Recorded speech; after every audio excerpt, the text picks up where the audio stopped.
Hello, book lovers. I'm Rachel Barenbaum. You're listening to Check This Out from New Hampshire Public Radio and the Penn Faulkner Foundation. I write novels, and on this show, I get to do one of my favorite things in the world, talk to other writers about their brand new books. And if you're like me and you get tired of seeing the same titles on every bestseller list, you're in the right place, because on this show, you'll hear from authors who aren't famous yet, but probably will be. Remember, you heard them here first. Last season, I spoke with Jemima Way about her book, The Original Daughter.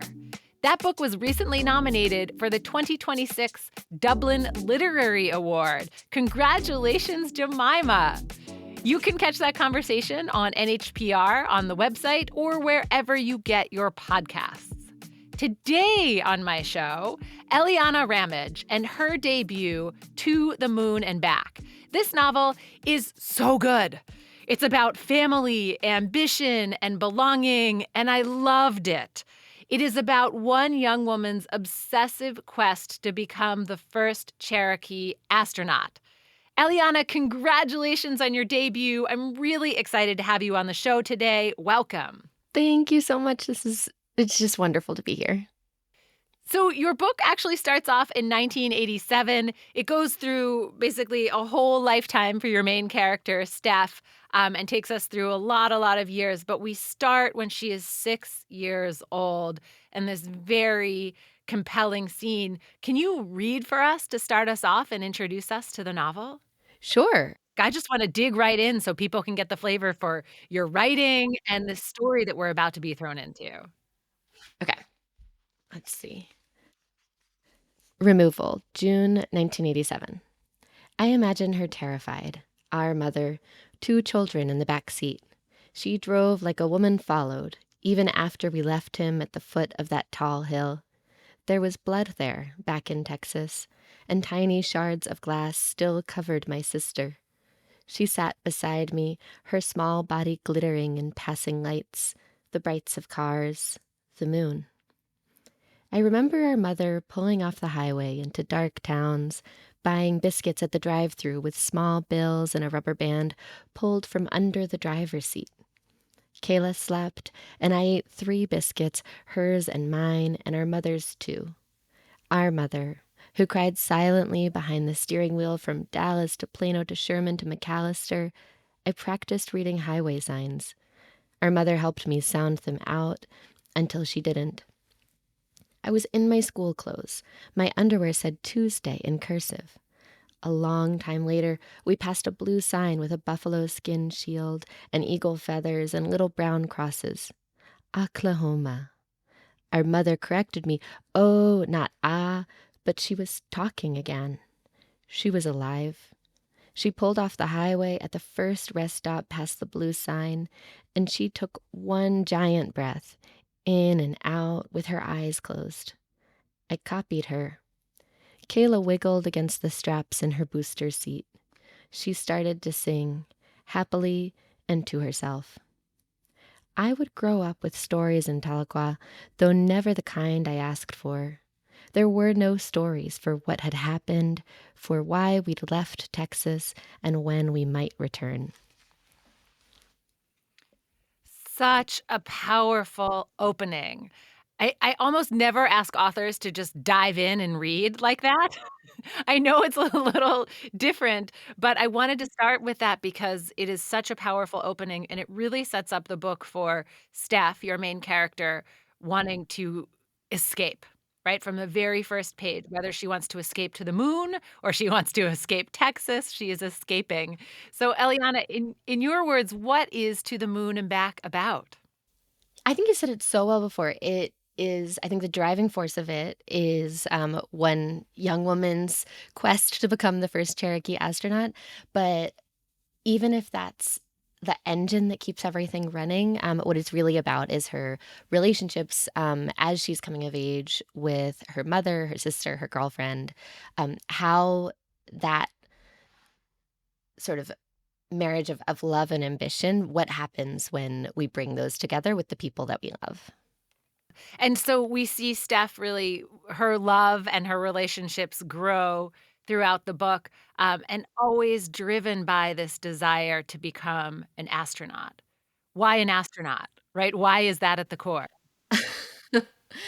Why an astronaut for her or why an astronaut for me? I think those are 2 different I things. love it. I want the answer for both. For her, I think that's a central question that the novel, that she's trying to understand, over the course of her life.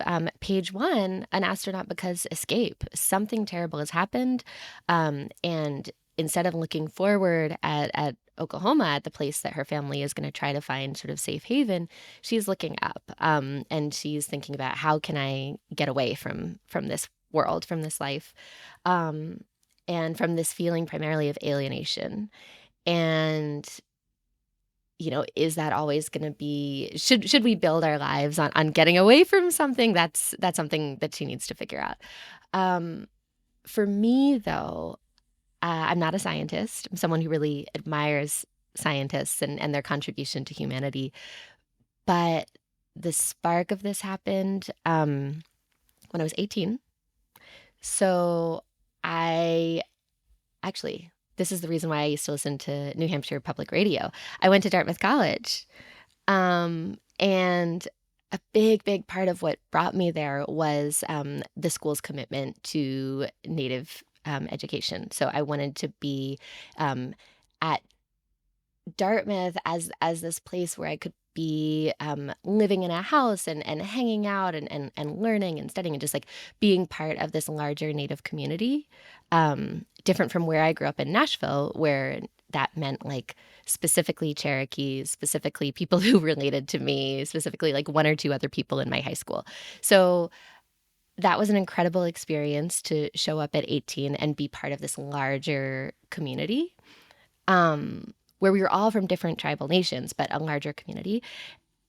And that larger community still was interested in similar things. We were coming from similar places even when we weren't.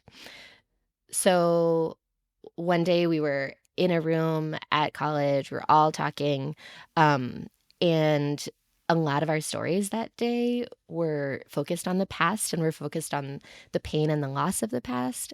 And there was even this feeling in the room of like comparing ourselves to what we might have been or maybe how far we felt from this sort of image we had of Native identity set in a past timeline. And then one person in the room, Winter Fox Frank, he said, if one of you were to become an astronaut, then that too would be part of the story of your people. So that day, that felt like permission for like wonder, for optimism, for like possibility, for thinking about like myself and someday my children as like a continuation of something, as part of a nation that has always changed. That feels very natural to me now, but at 18, I really needed someone to tell me that. Wow, that's a really powerful story, right? That's the continuation of your people, of the history. And of course, I don't want to be an astronaut, but to immediately have this like really specific image, like gifted from someone else who is from a different tribal nation, but sort of wrestling with those same ideas about how to be a Native person, a new adult, after leaving Dartmouth, like that was really, really special. Wow. So your main character, Steph, I think you really have rolled that into her. And we met her, you read the opening page. We met her when she was just a little kid escaping from Texas. And the question that really drives her throughout the book is sort of, to me, seemed to be, where do I belong? And she always wants to belong in space, Yes. but I don't know that that's really belonging anywhere, right? Because what is space, right? So It's just like not here. Yeah. right, right. So she wants to be anywhere but here, and she's always fighting to go there. And you start her off with, on the reservation, she's with her mom and her sister, and they go to this summer camp, and, she wants to be in space camp, right? Yes. But, her mom says, "We're going to make it," well, you tell us about this summer camp that she ends up in. Okay, so this is like a ridiculous um imaginary version of a summer like a real thing. There is, a summer camp that's like Cherokee Culture Camp, and, you can go and you can learn how to play stickball, or you can learn, about the Cherokee language. There's all these incredible things you can learn. Um, but Steph would not have been interested in that real program. This is somebody who, again, like only wants space. Space camp costs $1,000. Her mom hangs up and is like, we just can't do that. Um, Cherokee Culture Camp is free. So her mom and her mom's boyfriend get together. They kind of take over Cherokee Culture Camp and they turn it into what they call space/culture camp. And the whole camp is for her daughter. It's like we're gonna talk about what an eclipse is, but we're gonna talk about it using like the traditional Cherokee story of what an eclipse is. We're gonna, paint the planets, but we're gonna paint them like on the cuffs of moccasins. So I think of this as, of course, like an incredible, incredible gesture of love for a mom who's really struggling and working very, very long hours at her job. Um, Steph is like, this isn't the real space camp, and it's not going to help me get into Exeter. As any kid would, right? Any kid would be like, "This is ridiculous, mom. I don't care that you're killing yourself to do it. I hate it." Yeah, absolutely. Yeah.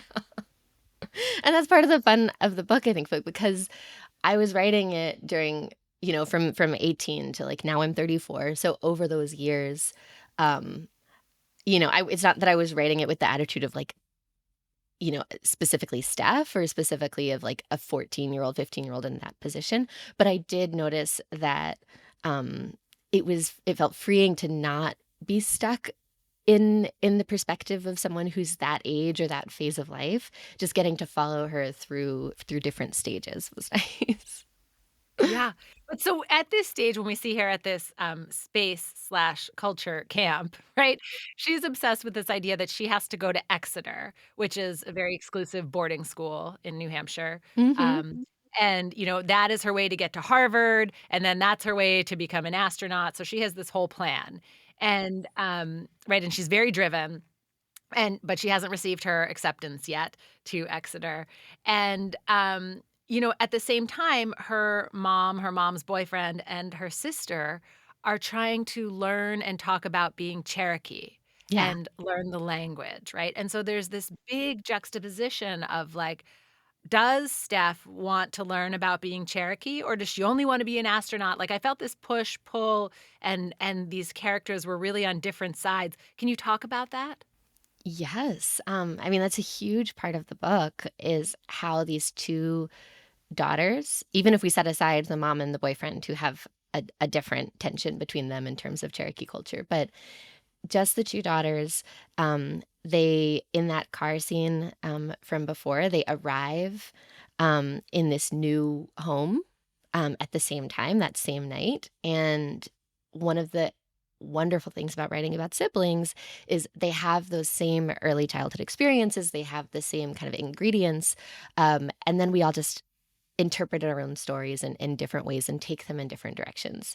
So Kayla grows up to become an artist slash activist slash indigenous social media influencer, and she's just as ambitious as Steph is, but they express it in different ways, in opposing ways. Their values conflict with one another, um, and throughout the book, it's kind of like this thread between them, like, is it going to break? What does it mean to care about future generations and have two people who are both kind of making all their decisions based off of their eventual descendants, but to disagree on what exactly would be the best outcome for those people. Yeah, so I mean, Kayla, the younger sister, like her entire identity and being is bound up in being Cherokee and what that means to her. And Steph, it's sort of like she asks questions like, could there be life on a binary star? Which to me was sort of like, is there life without being Cherokee? like just Cherokee, right? Like, what else could I be? Whereas for Kayla, like she's happy with that. And that tension really, I thought, fueled big parts of the book. And in practical ways, um, part of why there's a lot of conversation in this book about, for example, like terraforming other planets is Steph feels like in terms of our responsibility to future generations, uh, she knows what it is to feel unsafe. So if she thinks, God forbid, something happens to this planet, whether of course that's like a slow global warming situation or a catastrophe, she feels like if she can do her part to get some of us to, let's say, Mars, then we will continue just at all as a species.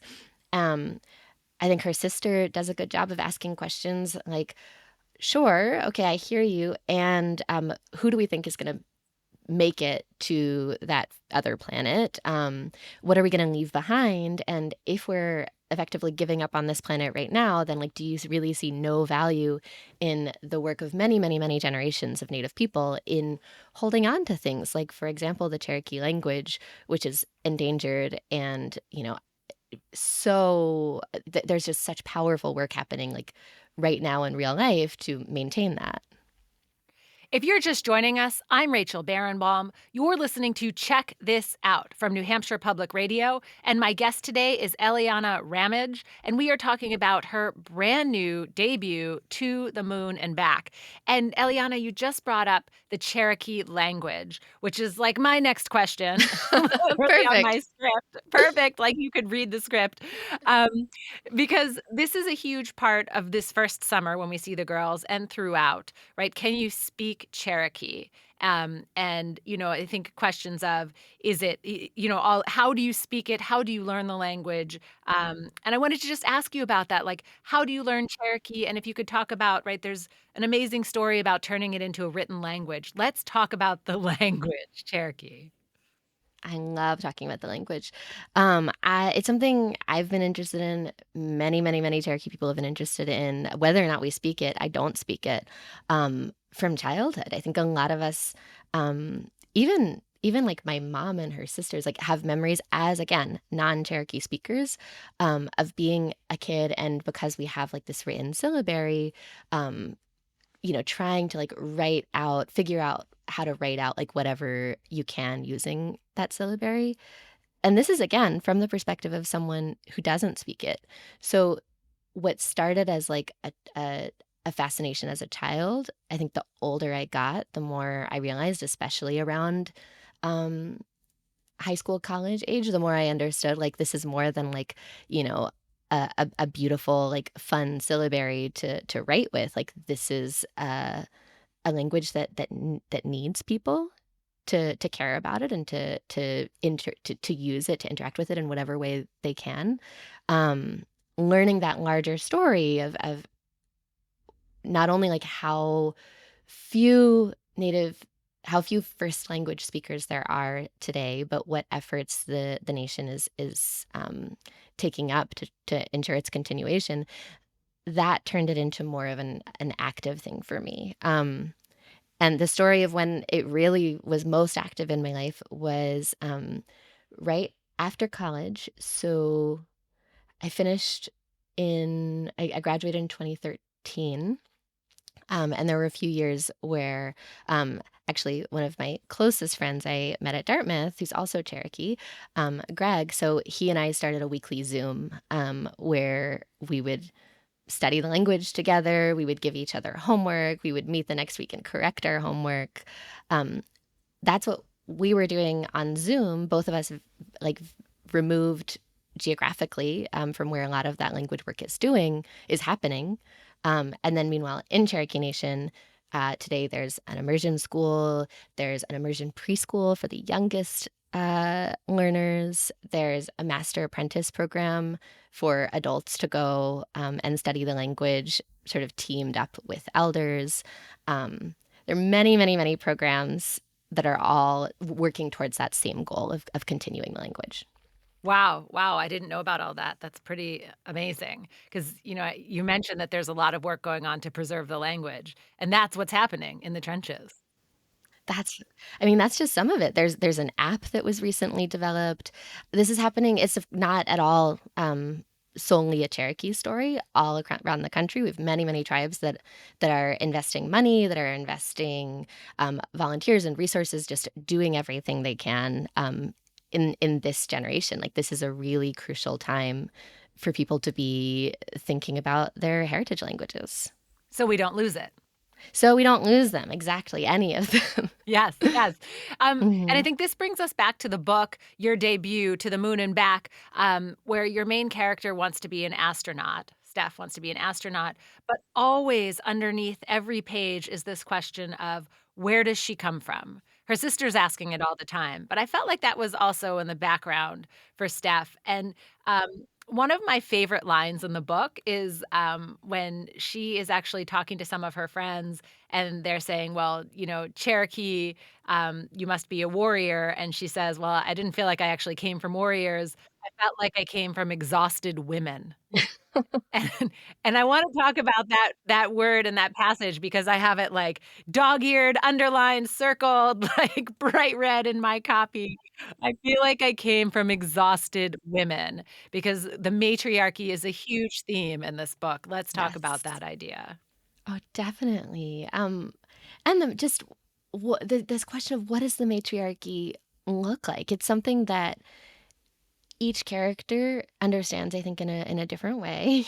Common theme in this book. I didn't want to have one Cherokee character. I wanted to have these four Cherokee women who are thinking about their responsibility to the past and the future in different ways. Um, so Hannah, Steph and Kayla's mother, it was so important to me that she is not born in Oklahoma. In the first chapter, we see her returning to the place where she, as a child, spent one summer visiting her grandmother, because this idea of coming home and that home being complicated by by removal, by it being not being, initially Cherokee homelands, and it being complicated by how many Cherokee people don't live in Oklahoma today, in northeastern Oklahoma, including myself. So I wanted Hannah to think of her responsibility as a mother to be, as a Cherokee mother, to be, okay, I have strayed far from where I came from. Bad things happened. And now all I need to give my daughters, like the one thing that will keep them safe, is this gift of reconnection, this gift of a homecoming to a place where they will feel like they belong. That's what Hannah is all about. And some of what's wrapped up in that is the way Hannah thinks about her Cherokee ancestry, the stories that she chooses to pass on, to not pass on, Hannah's understanding of what it means to be Cherokee, which I think is a little bit too dependent on this like idea of the purity of the past, and all of the good ancestors that brought us to this place. And she talks about the exhausted women, right, that led them there. Absolutely, yes. And then with Kayla, I think she's exhausted in a very, very different way, because she's kind of the opposite of the mom. Instead of being past focused, she's very much future focused. She's built her life kind of around Instagram at one point, and she just has to show up over and over again as a certain kind of Native woman. Because she's so visible. She's chosen to make herself so visible. She becomes a mother. She just has all the weight of all of her ancestors and everything on her. And she has to translate that to a contemporary audience that expects to see a certain image, a certain clothing, certain behaviors, just like a very particular version of Indigenous identity that doesn't leave much room for messiness. Right, she's curating. Yes, absolutely. Great She word. curates her Insta life to make it look like she's only wearing certain clothing and only, eating certain foods or doing whatever so that she looks the way people expect her to look, which is, of course, not actually how she always is. Yes.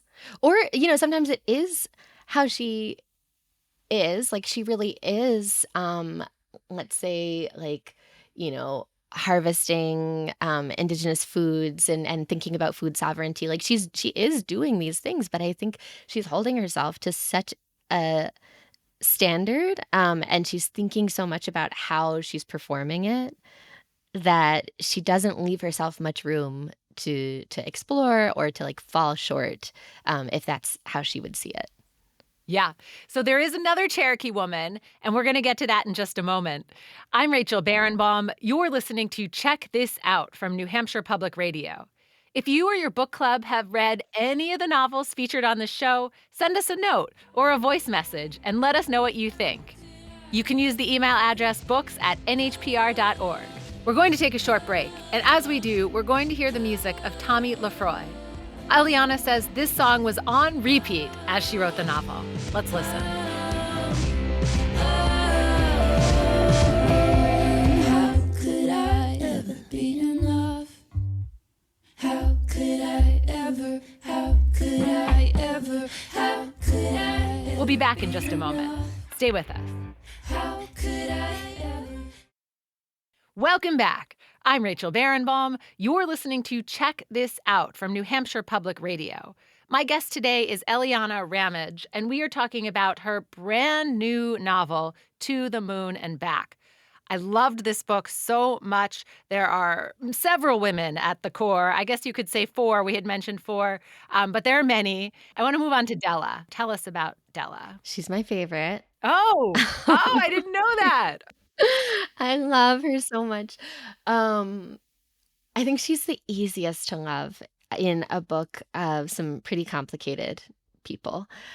She is a Cherokee woman who also comes to Hollis College, where she meets Steph. So they're both freshmen together, and they're both members of a Native student organization, which is very much inspired by just like not the specifics of my own experience at Dartmouth, but definitely like the love I feel for that kind of space. Della was adopted out as a child. What that means is that there was a white couple that adopted her using a private adoption agency that chose to ignore the Indian Child Welfare Act. Very, very important federal law, meant to protect Native children, keep them with their communities. Because that law was ignored, Della ends up at the center of a years-long custody battle. She moves from one family to the other. She ends up growing up away from her biological father with this couple that is then kind of afraid of all things Cherokee. So when we meet her, she is coming to terms with 2 different parts of her story that she didn't really get to tell before. She is realizing that she's gay, and she's also realizing that this like time away from home in college with this Native student organization, it's her first opportunity in life to be with other Native people, to learn more about what it means to be Cherokee, and to try to like write that part of her story for herself. I think so many of the women in this book are wrestling with that question of like, how can I figure out my story and how can I share my story?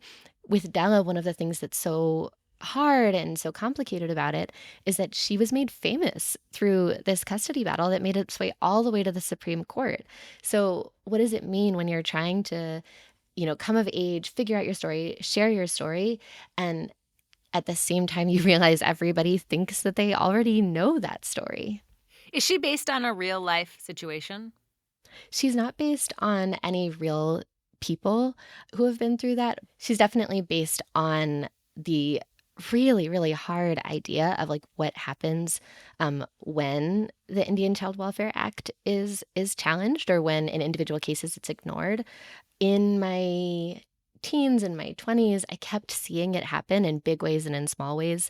And so this working on this novel, trying to understand this character, sort of gave me a space to explore what it might mean for an adult in that situation and what it does mean. Like, there are many, many adults I've met, some of whom I've gotten to meet on book tour, who are now adults reconnecting telling their stories with years of having grown up apart from their tribal nations.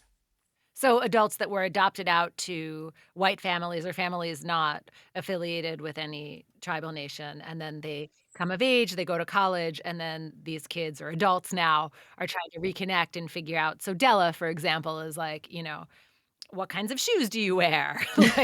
Like Yes, what kinds of she right? wears the How wrong shoes for right, sure. she wears the wrong shoes, like, right, all these little details that she's trying to learn about while everyone else is being very nice and trying to help her, but sort of thinking in the back of their heads like, "I remember seeing you in the news." Absolutely, and just because we've mentioned the shoes, like, that was one line in the book, but it's an example of just this. I have so much I feel so much tenderness for Della, because it's her first day at, like, native student orientation. She's wearing these, moccasins that I think are called, like, chickamaugas. I made it up, but they're, like, tribally inspired moccasins that are run by, like, a white-owned, like, cult, in Oregon. So she's trying to connect. She really wants to fit in, and this is a book about belonging. Like, that's a moment where she doesn't belong, even though she does. Yeah, yeah. And then, of course, she sees Steph, who's the main character, the woman who wants to become an astronaut. She wants to be the first Cherokee astronaut. Um, and you wrote a beautiful love story between them. And it just seemed very real also because Steph is so flawed. She is. Stella only wants to be loved. Yeah. And Steph, like, can't quite do it. Tell us about their love story and what you were trying to show there. I think everything in their love story hinges on where they are in life when they meet, because it is a coming of age story. It's a coming of age story that follows all of these characters, into their 30s. But still, in each of their phases, they're trying to understand more about themselves. For Della, you're absolutely right that she wants to be loved, but she has been loved. What she wants is to be known and loved, and she hasn't ever felt like she can have both at the same time. She comes from a religious upbringing, and so she's again. It was important to me, when portraying that custody battle, to know that she was so loved by all three people involved, by the Cherokee biological father and by, the white adoptive couple.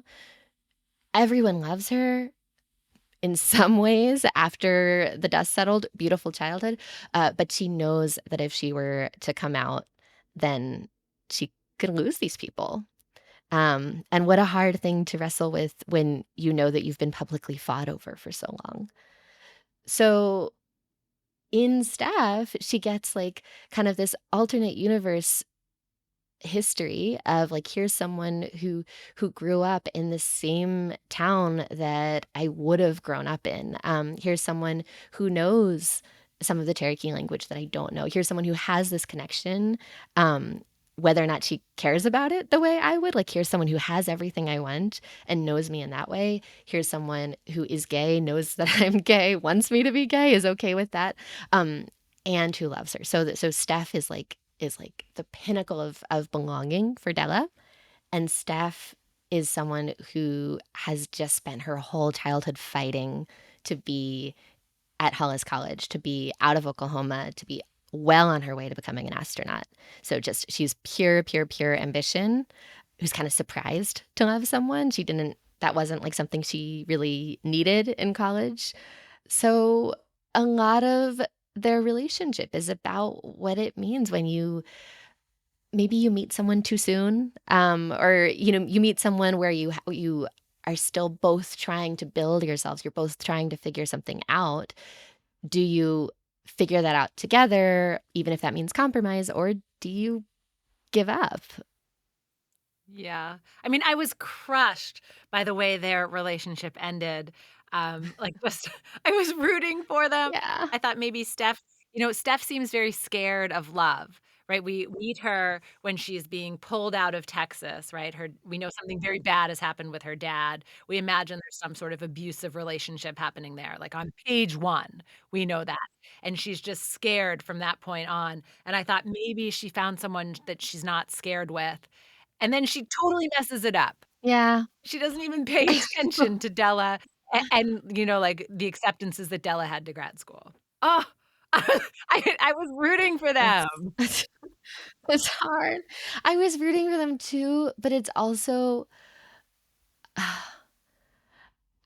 that I think their relationship is one of the things that the ending to their relationship is one of the things that changed so much in the revisions of this book, because the most important thing felt like be true to these two characters and where they are at this stage in life. There are people who fall in love at 18 and they are still together at 70, and it's incredible when that happens. They're really trying to find themselves, and they may or may not find that in each other. Yeah. So Steph is at college. She's with Della. They have a beautiful love story. And in some ways, Steph has left home. But then her sister Kayla shows up at Hollis College and basically moves in with her and becomes a part of her friendship circle and everything. And her sister Oh gets gosh. pregnant. Yeah. Let's talk about how Kayla is, reinserts herself, right? So that Steph doesn't actually escape in any way. Yes. Can I read the one paragraph that leads to that? Because I think it gives us some context. Please. Yes. Okay. All I could do was read Kayla's blog posts every day, watch her subscriber count steadily climb, and write dumb but encouraging things in the comment section like, wowza, and great art. I sent her brochures for community colleges and tribal colleges with visual art programs, and even for a 4-year school, Haskell in Kansas, hoping Kayla would perk up at the Indian Nations University in its name. She was a bad student, but a good Indian. Where would that get her? Then in February, she fought with our mother, quit her job at the diner, and moved in with her least mature friend, Brittany. 2 days later, the friendship forever ruined, Kayla took 46 hours of Greyhound buses to Hollis for Winter Carnival. She picked the lock on the door to my room, asked to join Della on her way to swim laps, talked poor Della's ear off about the Indian Child Welfare Act, sat next to Jason Palakiko at the weekly NASI meeting, had unprotected sex with him 3 hours later, and got pregnant with his baby. Then she walked herself to the bus station, let herself into our mother's house, re-enrolled at her old high school, got her old job back, and didn't say anything to anyone for months. Whew. That That's how she whirlwind. gets pregnant. And that whirlwind is Kayla in a nutshell. Yes. She is chaos. She's very, very fun. And despite all of that mess, like, she knows who she is. She knows exactly what she's going to do after she gets pregnant. If you're just joining us, I'm Rachel Barenbaum. You're listening to Check This Out from New Hampshire Public Radio. My guest today is Eliana Ramage, and we are talking about her brand new debut novel, To the Moon and Back. As we go into the break, some music in the Cherokee language, which Eliana says she listened to while writing this book. In the ocean, the ginga lost the awuduling. A ginger de hung it non juice hitlan. Dar the Nathan second, Begaloskan in the ocean. Awesome, the ghosting. You the hunger need. We'll be back in just a moment. Stay with us. You the hunger, yo. Welcome back. I'm Rachel Barenbaum. You're listening to Check This Out from New Hampshire Public Radio. My guest today is Eliana Ramage, and we are talking about her debut novel, To the Moon and Back. We just met Kayla again while Steph is in college, and we found out the whirlwind story in which Kayla gets pregnant. And then she has a daughter, and actually her daughter is one of my favorite characters in the whole book. Oh, she's so fun. She's so much fun. Yeah. And I loved her because she actually asks all of the questions that her mom and her aunt have been afraid to ask. Yes. And I actually marked this off too. She says to her mom, "Did you know that your mom, my grandmother, was abused?" And her mom says, "What? How do you know?" And she says, "I just asked." Yes. I mean, right? It's so simple, and yet all these generations of women are afraid to ask those questions. Absolutely. That's very real. And it means if you're afraid to ask about the past, it means you're also afraid or unable, I guess, to show up in the present moment. Because when Felicia, the niece, has that conversation with her grandmother, the way she finds out is she's like, Grandma, do you want to get ice cream? And Hannah's like, no, I'm going to my weekly support group for victims of domestic violence. And so that means that Hannah has been, when we meet her much later in life, like she's in the middle of like really working through some things, and her daughters like don't even know that that's what she does with her time, is that she attends this group and has these conversations. Right. It's like the how do you teach someone even to ask questions if they don't even know where to start? Right. They Yeah. want to know about their past, and Kayla's devoted to knowing about her past, but she Yeah. can't even see that she doesn't know about her own mother's past. She's interested in the ancestors instead of the prior generation. Some of that is, I think, Hannah in her younger years, when we have the two daughters at home, Hannah was really trying to protect them from some of those memories, from some of the things that happened. But after establishing that pattern, I think the family, even as they get older, it doesn't really occur to them until there's the new generation, until there's the niece. It doesn't really occur to them that you can always like revisit the patterns of the family. You can always ask those questions, even if maybe they weren't okay to ask when you were a teenager.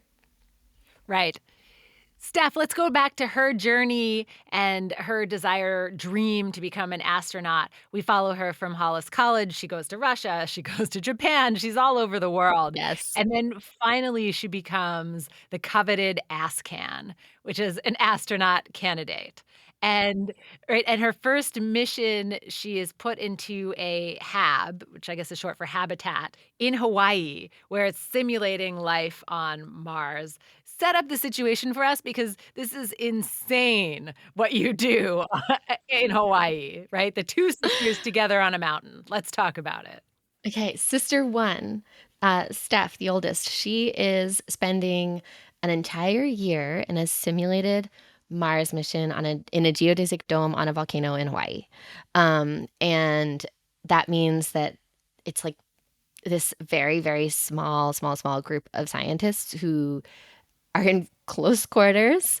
They, you know, can only eat non-perishable foods. They have to communicate with the outside world on a 20-minute time delay, the way it would happen on Mars. And if they go outside, then they have to wear hazmat suits as like pretend astronaut suits. So she's just like living this crazy life. And a big part of that is about relationships. It's about measuring for scientists, like for future crew members on Mars, what is it going to take to get this small number of people to get along with one another, just in the amount of time it would take to, part of the time it would take to get to Mars. That's one sister. And sister two, Kayla, she is at that same location. She ended up marrying Jason. He's native Hawaiian. And Kayla, Jason, and their daughter Felicia, they decided to move there. The daughter, who's Cherokee and she's native Hawaiian, she's learning to engage with both cultures. Her mom becomes more and more and more of a public figure, of an activist. When Kayla hears that there's actually a protest, totally fictional, but there's actually a protest, at this location that's protesting NASA's like placement of a dome, of an experiment, all of this stuff happening on native land. So Kayla hears about that and she's like, that's where I want to be. So this huge, like pan-Indian, native Hawaiian led protest that's an encampment and lasts for months and months. It's inspired by what happened at Standing Rock. It's inspired by how powerful and how beautiful, how incredible it is to see all of these different tribal nations and Native Hawaiians who are showing up at the same place at the same time for this like united cause of like not on our land. But what happens when like one of the sisters is in the dome and one of the sisters is outside the dome protesting her involvement? Yeah, I mean, it's what an amazing juxtaposition there. We have the sister, Steph, living out her dream. Yeah. Like she has a real shot at being an astronaut. And her sister's outside protesting, like, it's her dream. Um, and I just thought, "Wow," like and so how does Steph deal with it? Well, she risks everything by putting on her suit and going outside, like, sneaking out to talk to her sister. Crazy choice. Crazy choice. Like, after all she's worked for, at this point, she has, like, 2 PhDs, right? Her entire life is devoted to this, and she risks it all to talk to her sister, who she thinks is really in trouble, making some bad decisions. Yeah, exactly. She feels like at that point in her life, she's getting a little older, a little less self-involved. She's realizing that there are a lot of times when she hasn't shown up for her sister. So now that her sister is like really not being helpful to her, she's still someone who might need some help, who might need an older sister to like be ready to show up for her. It's just that every time Steph visits that protest camp, she's risking throwing her whole career away. Yeah. The main character in this book, Steph, has a lifelong dream of becoming an astronaut. And I keep coming back to this because I think this is really important. You point out in the book a couple of times that your chances of actually becoming an astronaut are basically 0, right? Like, even though you might go around a kindergarten circle and, 10 kids wanna be an astronaut, the chances of anyone doing it are like 0.00001%. Okay, the wildest thing I learned on this subject that I think is in the book, we're more likely to have triplets. Right, right. We're more likely to have triplets than become an astronaut. It's like an impossible dream, and yet it's her dream. That's crazy. Yes. So, Mhm. why make that the dream, and why does Steph hold on to that so hard for her entire life? She believes in it. She really, really thinks she can do it, and I think I mean, in terms of when you were talking about kindergartners going around in the circle, so many of us have these big dreams, and then someone, like, tells us the stats, and we give up. Um, so I think it's partly that she's just really, really, really believes in herself, which is so interesting, to watch someone make so many mistakes and, like, not be a perfect character in so many ways, but, like, she believes that that she can do it.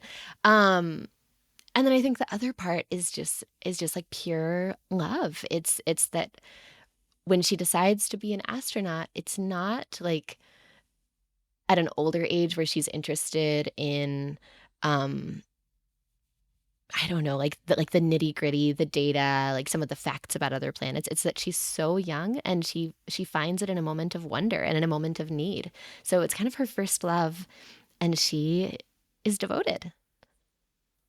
I love what you said that she believes in herself because I think a lot of women in this book, maybe in general, but certainly in this book, don't believe in Mm, themselves that way. yeah. And she does. And she works so hard. And I have to say that she was so single-minded in her pursuit of becoming an astronaut that I actually like didn't like Oh, her yeah. a lot of the time. Mhm. Right? She's making these bad decisions, like, she lost Della, Yeah. right? Della, the best woman in her life. She's not being great with her niece, she's not being great with her Mhm. sister, you know? And so, what is it like to write that character and stick with her? Right? Because at the Mm. same time, I love that she believes in herself. So I wanna root for Yeah. her, but I don't like her. Yeah. So how did you feel about her and write that character? How did I feel about her? I was I think I'm probably the most judgmental of anyone, towards her. I'm really surprised on tour when people will sometimes tell me, just, like, purely how much they love her, without the caveat of, like, "And I wanted to throw her," across the room. But, yeah, so I'm really judgmental of her, but I it's the same thing as for space. I have so much love for her. I understand her. I've spent ages 18 to 34 with her. Um, and the biggest thing is this is a coming of age arc. And so she doesn't have to show up all the time in the right way. She often again is making mistakes, but this is a hopeful book. This is a coming of age book. It's a book about finding who you are, finding your people. And so anytime she made a decision that I found really hard to abide, I just leaned into like, she is learning. She is making mistakes. There's something so beautiful and so hopeful in people, in young people, in all people having that space to start over. Eliana Ramage, thank you so much for joining me today on Check This Out. Thank you. This has been such a wonderful conversation. It's just one of the best parts of having this book in the world. Thank you. I'm Rachel Barenbaum, author of the novels A Bend in the Stars and Atomic Anna. You've been listening to Check This Out, a show where I get to do one of my favorite things in the world, talk to other writers about their brand new books. Check This Out is a partnership between New Hampshire Public Radio and the PEN Foundation. I'll be back next week with another new author you should not miss. Our producer is Jessica Hunt. NHPR's program director is Emily Quirk. Our partner, the PEN Foundation's mission, is to champion the breadth and power of fiction in America. The show is sponsored by CNS Wholesale Grocers family of companies, the podcast Totally Booked with Zibby and Zibby's Bookshop, and the Jack and Dorothy Byrne Foundation. Remember to go to your local library or bookstore and check out all the books we're talking about this season. Thanks so much for listening. Read on.